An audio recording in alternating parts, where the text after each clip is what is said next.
The Hollow of Blackthorn Woods. At 37, Sarah Whitaker thought she'd seen the worst life could throw at her. A single mother in rural Maine, she'd raised her two daughters, Lila, 15, and Emma, 11, through a messy divorce, financial strain, and the kind of small-town gossip that cuts deeper than a knife. But nothing could have prepared her for what awaited them in Blackthorn Woods that fall.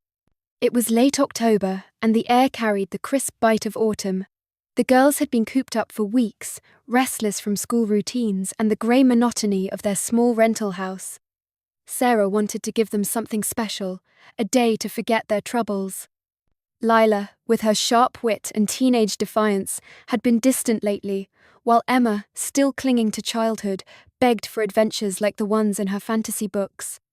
So, when Sarah suggested a camping trip in Blackthorn Woods, a place she'd loved as a kid, with its towering pines and hidden clearings, the girls jumped at the idea. They packed light: a tent, sleeping bags, a cooler with sandwiches, and a flashlight for each. Sarah's old pickup rattled down the winding road to the forest's edge, the girls singing along to a staticky radio. The woods were only a 30-minute drive from town, but they felt like another world.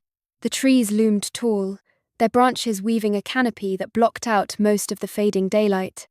Sarah parked near an old trailhead, and they hiked a mile to a clearing she remembered from her childhood, a spot near a shallow creek where the ground was soft enough for a tent. As they set up camp, the forest seemed welcoming. Emma darted around, collecting pine cones, while Lila snapped photos on her phone, muttering about the lack of signal. Sarah felt a rare moment of peace, watching her daughters laugh together. But as dusk settled, a strange unease crept in. The woods grew quieter than they should have. No crickets, no rustling leaves, just a heavy, unnatural silence. Sarah brushed it off, blaming her nerves, and built a small fire to roast marshmallows. That night, as they huddled in the tent, Emma whispered, "Mum, did you hear that?" Sarah strained her ears, but heard nothing beyond the crackle of the dying fire. "It's just the wind, sweetie," she said, though the air was still. Lila scoffed. "You're such a baby, Em." But Sarah noticed her older daughter clutching her flashlight a little tighter.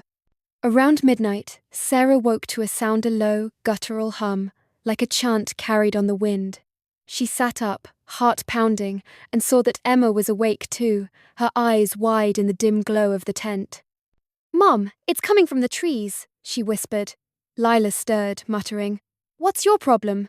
But then she froze, hearing it too. The hum grew louder, not quite human, not quite animal, vibrating through the ground. Sarah grabbed her flashlight and unzipped the tent, peering into the darkness. The fire was out, and the clearing was swallowed by shadows. "Stay here," she told the girls, stepping out. The air felt thick, almost suffocating, and the beam of her flashlight barely cut through the gloom. The hum stopped abruptly, replaced by a faint rustling, like footsteps circling the camp. Sarah's skin prickled. "Who's there?" she called, her voice trembling. No answer, but the rustling grew closer, then stopped. She backed toward the tent, her pulse racing, and found the girls at the entrance, disobedient but terrified. "Get back inside," she hissed, but Lila grabbed her arm. "Mom, look!" Across the clearing, just beyond the trees, a faint light flickered, not a flashlight, but something colder, like a willow, the wisp from old stories. It pulsed, then vanished. Emma whimpered, and even Lila's usual bravado faltered. "We need to go," Sarah said, trying to sound calm.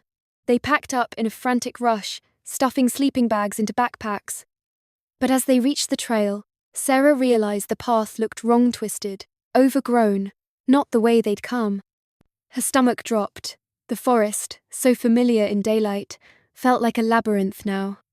They walked for what felt like hours, the girls clinging to her sides. The air grew colder, the trees denser.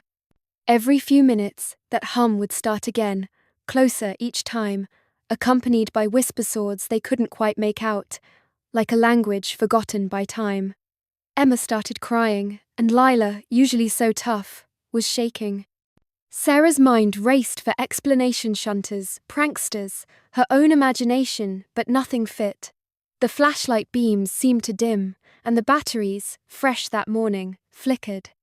Then they stumbled into a sunken clearing ringed by gnarled, blackened trees that looked like they'd been scorched years ago. In the center stood a stone, waist-high, carved with symbols Sarah didn't recognize. The air here was wrong, heavy with a smell like damp earth and decay. The hum was deafening now, vibrating in their chests.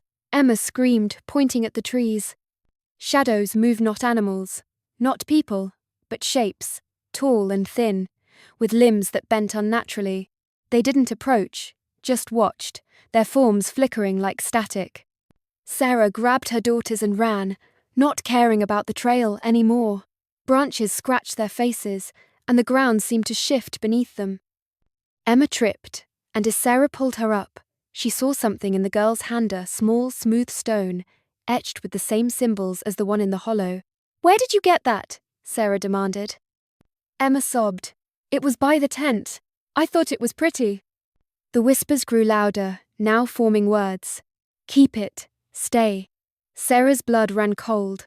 She snatched the stone and threw it into the dark, dragging the girls forward. The hum faltered, and the shadows seemed to hesitate.